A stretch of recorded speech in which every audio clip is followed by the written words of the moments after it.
Mao, comment va? Apparemment, tu as quelque chose à nous dire. Oui, oui, oui, oui, tout à fait. Et ça tombe bien parce que, qu'est-ce que je veux dire? Aujourd'hui, ça va être ma dernière sortie avec mes frères Gilets jaunes. Comment À ça? savoir les belles âmes, attention. Parce que dans les Gilets jaunes, aujourd'hui, avec le recul de mon retour, comme on dit, ça m'a permis de faire un sacré tri et puis tirer un bilan. Donc aujourd'hui, mes pensées vont en direction de tous mes frères et sœurs Gilets jaunes qui étaient là depuis le début. Hein, parce que moi, je suis arrivé à Paris à l'acte 4. Et puis, j'ai vécu ce que j'ai vécu. Et ce n'est pas le problème pour le moment. Le problème, c'est d'avoir une pensée fraternelle à tous ceux qui se sont engagés avec les tripes, qui ont donné une part de leur vie, de leur temps, de leur argent, de tout un tas de choses, donc, et de convictions, pour changer la situation de la cité et d'amener le bien-être pour l'intérêt général et pas pour certaines gueules. Donc ça, c'est ce qui m'a... L'esprit des ronds-points, des gilets jaunes, ça c'était les vrais. Et c'est ce qui m'a mobilisé. Et malheureusement, j'ai pas pu faire les 3 premiers puisque j'étais bloqué dans le dos. Et c'est grâce à mon ami ostéopathe qui m'a débloqué. Et donc j'ai pu arriver à Paris. Voilà.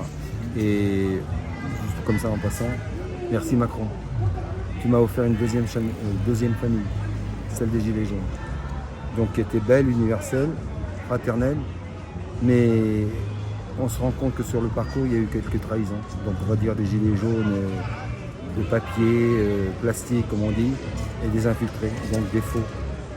Et aujourd'hui, eh bien, j'ai pu scanner comme ça l'être humain, fait que maintenant je sais avec qui j'irai et je n'irai pas avec n'importe qui.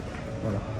Et donc je voudrais tirer simplement, mais modestement, un petit bilan de ce parcours depuis novembre 2018. Alors avec le recul, j'ai de la joie, de l'espoir, il est toujours là, mais par contre, j'ai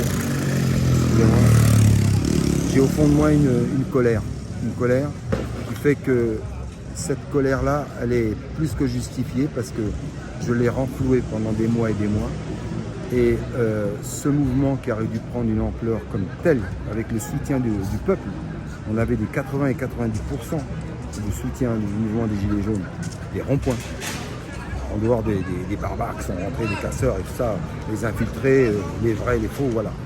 Mais aujourd'hui, je fais un bilan triste, parce qu'il y avait cette belle énergie, cette volonté, qui a été spoliée, qui a été castrée par certains individus qui en ont fait un petit peu leur tête de gondole et qui voulaient être un petit peu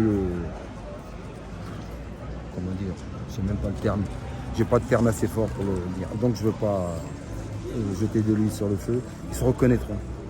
Donc certains qui avaient acquis une certaine aura auraient pu utiliser cette force qui leur avait été donnée, cette énergie, et ils auraient pu la capitaliser.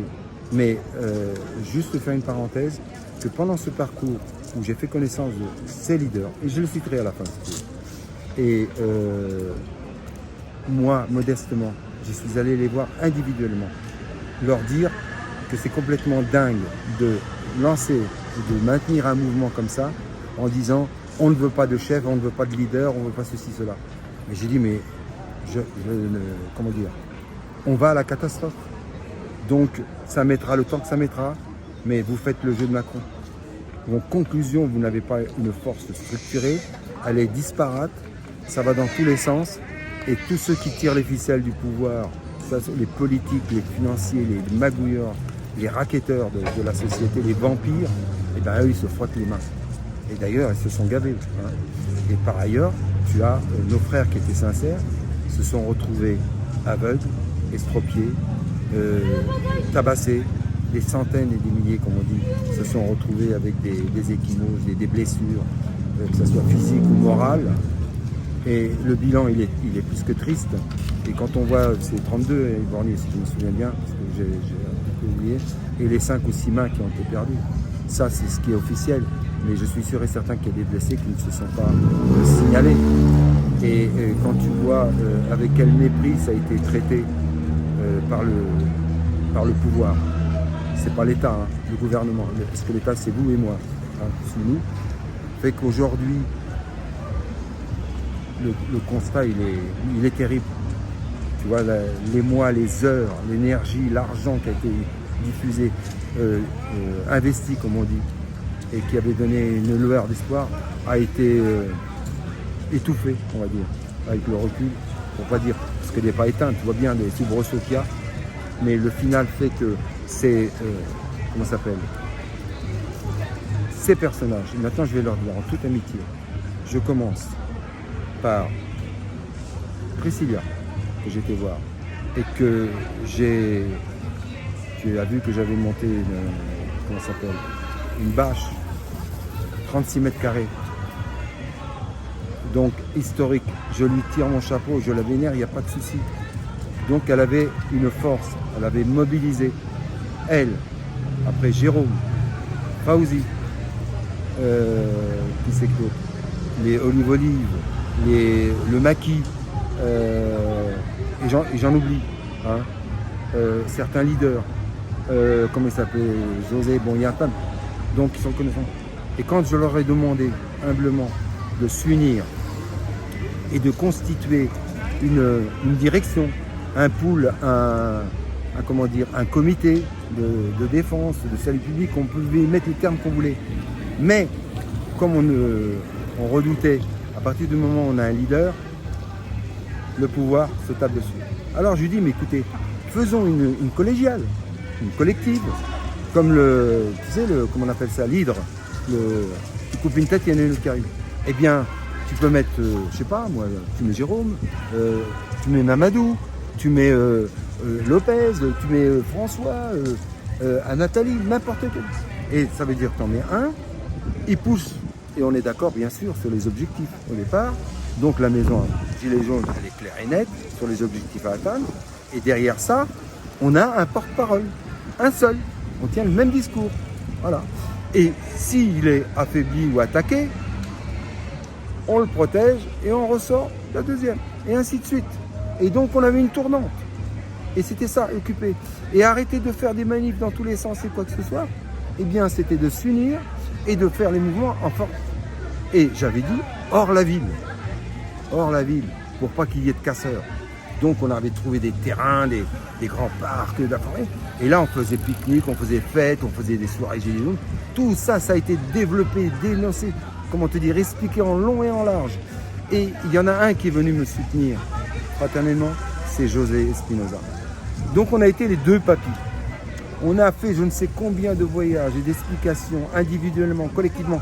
Et j'oublie pas, excuse-moi Philippe, Pasco, camarade, toi tu avais des couilles, toi tu as été structuré, tu as fait les choses, mais on a prêché dans le désert.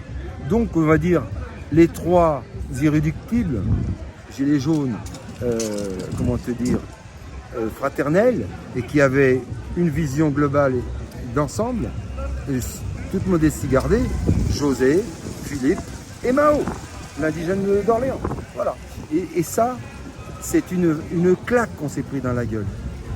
Ce qu'on a laissé, quand tu donnes pendant des mois et que tu vois que ça ne va pas se faire, ben on leur a laissé l'espace. Ben regarde aujourd'hui. Qu'est-ce qui se passe? Regarde, des cortèges, 50 Pékin par-ci par-là. Au niveau national, c'est fini, c'est parti. Et s'il n'y a pas une nouvelle dynamique, avec une nouvelle structure, il n'y a pas histoire, le mec qui veut le mener, donnez-moi un exemple à travers l'histoire, qu'une révolution, un coup de gueule du peuple, qui s'est levé sans avoir des leaders ou sans avoir une équipe qui mène, qui représente. Des représentants, c'est tout. Il n'y a pas à dire, moi je suis le chef ultime. Eh bien, il n'y a pas... Puis alors, aller se branler le cerveau, le RIC de ceci, le RIC de cela. Mais Macron, il ne te donnera jamais. Regarde quand il a fait le grand débat. Eh bien, moi j'appelle ça la grande décharge publique. Il a laissé les gens le mur des lamentations, ils ont vidé leurs poubelles, leurs sentiments. Et puis qu'est-ce qu'il a fait à la fin? Ben, il a fait le tri sélectif. Et il a dit, bah, c'est ça, et le reste, Et moi, j'en retiens une seule. Ça veut dire que les 3/4, pour pas dire 100% des gens, demandaient le vote blanc sur Président. Eh bien, si vous regardez ses propos, quand il a fait ses commentaires, eh bien, il a dit, mais je vais quand même pas faire le parti des Blancs. Donc, tu vois la démocratie. Donc, il préfère être élu avec 10-15% des comment dire, des suffrages exprimés des électorats et d'avoir des 80% d'abstention, comme on a connu, et souviens-toi, et je la cite souvent en exemple, celle de Valls. Voilà. Quand il a été élu maire, après il a été élu député, excuse-moi, avec Magouillon. Et donc il y a eu un appel, il a été élu, et puis il y a eu Macron qui a été élu. Conclusion, il n'a pas eu de Marocain, comme on dit, il n'a pas eu de truc. Eh bien, il s'est tiré. Il est parti en Espagne, il paraît. Hein. Donc voilà. Monsieur a voulu se faire élire maire de Barcelone. Eh bien, qu'est-ce qu'il y a? Son suppléant s'est présenté à sa place. Eh bien, entre le score des présidentielles qui avait eu 80 et quelques % de participation, eh bien, pour la législative partielle qu'il y a eu pour remplacer Valls, quel était le score? Est-ce que tu te souviens? Eh bien, soit je te donne le score de l'abstention ou des suffrages exprimés. Entre 80 et 82% d'abstention, presque 83%. Et le mec te dit que je suis élu avec moins de 10%, il te dit que je suis élu démocratiquement. Donc j'en en veux plus les copains. Je dis maintenant, si vous ne voulez pas tomber dans le travers et dire c'est des pourris, c'est le système, eh bien vous n'avez pas d'autre alternative, mes amis, mes frères de combat, simplement de le piéger, de lui mettre le marché et l'ultimatum à la nouvelle assemblée, c'est de proposer le vote obligatoire, comme je dis depuis 40 ans, bordel de merde. Il y a des gens qui sont morts pour ça.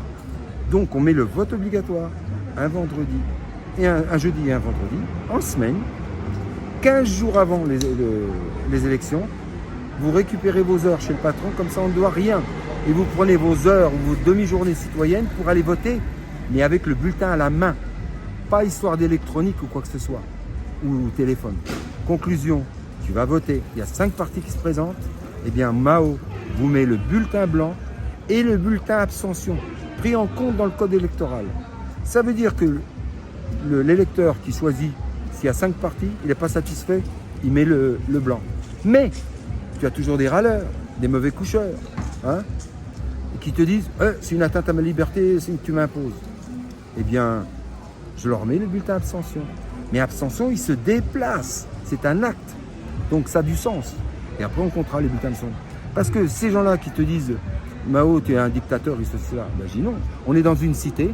Est-ce que tu trouves normal que sur 100 habitants, il n'y en a que 10 qui se déplacent? Et là, on a eu 54% d'abstention. 26 millions de gens sont restés dans la rue. Et comment ces bâtards d'électeurs, de politiques veulent gouverner? Mais moi, je serais, comment te dire, responsable d'un village ou quoi que ce soit. Si j'ai 100 habitants, je veux savoir ce qu'ils pensent individuellement. Et celui qui te dit on a atteint ma liberté. Mais je dis mais attends, quand tu es en voiture, on te met les limitations de vitesse ou on te met un stop, tu ne demandes pas si c'est une atteinte, tu subis, tu le fais. Eh bien tu vas voter et tu as ton week-end. Et puis si tu ne vas pas voter, eh bien avec toutes les protections bien sûr pour les handicapés, pour tout ce que tu veux, eh bien, je te fous une amende de 200 ou 300 € dans la gueule. Parce qu'il y en a marre. Sois responsable et tu te positionnes. Quel que soit, tu as quand même deux portes de sortie, le bulletin blanc et le bulletin abstention.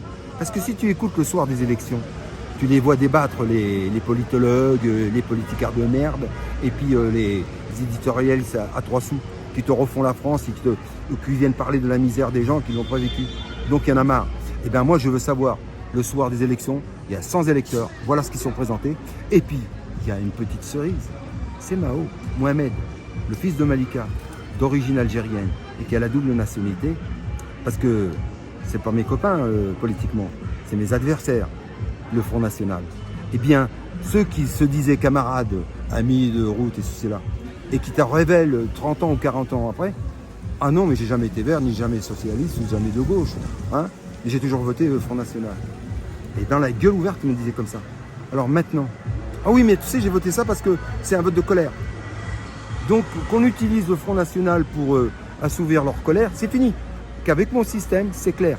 Tu te positionnes sur la position, le choix qu'on te propose. Et là, ça me permettra de savoir ceux qui partageront vraiment la thèse. Et après, tu pourras avoir une politique sociale, d'immigration, et ceci, ça. C'est clair. Donc, on te consulte les gens, ils se prennent en main et ils se déplacent. Tu ne peux pas traiter, comment ça s'appelle, l'Amérique, la Grèce, je crois, Malte, la Belgique, la Hollande, l'Irlande, certains États en Amérique qui ont mis le vote obligatoire. C'est des pays de fachos, ça. Eh bien, mon pote, quand tu es dans une cité, bah, tu t'exprimes, basta. Et tu as les moyens de le faire et tu auras ton week-end. Parce que si tu fais ça un jeudi, un vendredi, voilà. Et donc, ça, mes amis, ce que je demande à mes frères de combat, regardez bien, faites bien le bilan. Tout ce qu'on a perdu et tout ce qu'on peut retrouver si on s'unit sur une ligne claire et nette et en ayant plus ces débats de branleurs, d'essayer de réécrire la soupe. On n'est pas au pouvoir. Le pouvoir, c'est d'être ensemble et de pouvoir se compter. C'est ça. Installer une force qui peut être un contre-pouvoir et tout le monde sera le bienvenu, quel que soit, comment te dire, son parcours de vie, sa pensée, à part, bien sûr, les racistes ou les connards de ce genre-là. Ça, j'en veux pas. Voilà. Les antisémites et tous ces trucs-là, donc ils se reconnaîtront. Mais les belles âmes ou les personnes individuelles viennent, eh bien, je vous dis à bientôt avec le G9 de Mao et de ses bons amis. Mais les vrais gilets jaunes.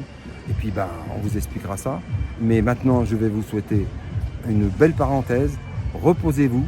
Moi, c'est ce que je vais faire. Aujourd'hui, je disais à mon ami Rémi et aux autres que je vais faire un break parce que j'en ai pris plein la gueule. Et j'ai craqué pas mal de temps et d'argent. Donc je vais me ressourcer et en espérant bien sûr, hein, modestement, et j'ai aucune prétention de vouloir quoi que ce soit, c'est de revenir en forme et avec, comment te dire, un horizon dégagé, un objectif. Voilà. Donc je vous embrasse tous, comment dire, affectueusement. Prenez bien soin de vous. Et puis Mao, l'indigène pèlerin d'Orléans, vous embrasse fraternellement et les filles. Et gilets jaunes. Et j'oublie pas le combat des gilets jaunes parce que c'est le plus beau. Et tiens, comment on pourrait symboliser? Alors, l'union des... Ah, c'est pas mal ça. La fraternelle des gilets jaunes de France et de Navarre. Voilà, ça serait pas mal ça. Alors, l'esprit des ronds-points et les manifs hors la ville. Que ça soit festif, mais avec un discours, avec comment dire, un engagement clair et net. Et il n'y a pas histoire de manipulation ou de servir qui que ce soit. Le seul intérêt, c'est celui du peuple dans sa diversité et être ensemble. Ça veut dire que ceux qui ont magouillé, ceux qui détiennent et qui ne veulent pas lâcher le pouvoir, sachent qu'il y a une vraie force. Voilà. Et non violent, bien sûr, et fraternel. Donc je vous embrasse et puis assalamu alaikum, au revoir et grazie mille, Volta. Assalam. Et bientôt Mao va faire un voyage. Je vous dis à bientôt mes amis. Et c'est la vie. Et elle continue, mais on va l'embellir. Merci à toi Rémi. Assalamu alaikum. Et puis, j'ai oublié mes amis. S'il vous plaît. Je ne suis pas sur les réseaux, mais ce que je vous demande, c'est de me retrouver mon ami Zachary, l'infirmier, qui m'a protégé, il m'a sauvé la mise, qui est venu m'aider contre les bâtards d'Antifa qui ont voulu me tabasser et me massacrer. Voilà. Ça, c'était en octobre 2020, place de la République. Et donc, je veux le retrouver. Et il m'a donné son téléphone à ce moment-là. Et malheureusement, je l'ai mis, mais mon téléphone, voilà, regardez-le, mon téléphone. C'est une relique. Voilà. Et donc, il a subi quelques coups de matraque et donc, ça a bugué. Et son numéro, je l'ai perdu. Alors, retrouvez-moi Zachary. Et juste la dernière fois que je l'ai vu de dos, c'était, d'ailleurs je t'ai vu, c'était un 1er mai là, tu sais, de cette année, hein, quand il y a eu la casse. Et je l'ai vu avec un foulard jaune, il devait avoir un masque, et je le revois assis sur une chaise, devant un feu ou derrière un feu dans la rue, toi. Voilà. Donc Zachary, Mao t'attend mon frère. Et bon, je donne pas mon numéro, mais tous ceux qui sont en relation, qui savent où est Zachary, eh bien, se démerdent pour me mettre en contact avec lui. Passez par Rémi, voilà. Eh bien, Rémi, je te dis à bientôt sur la chaîne IRM TV. Assalamu alaikum et le G9 vous dit à bientôt. Assalam, ciao, ciao.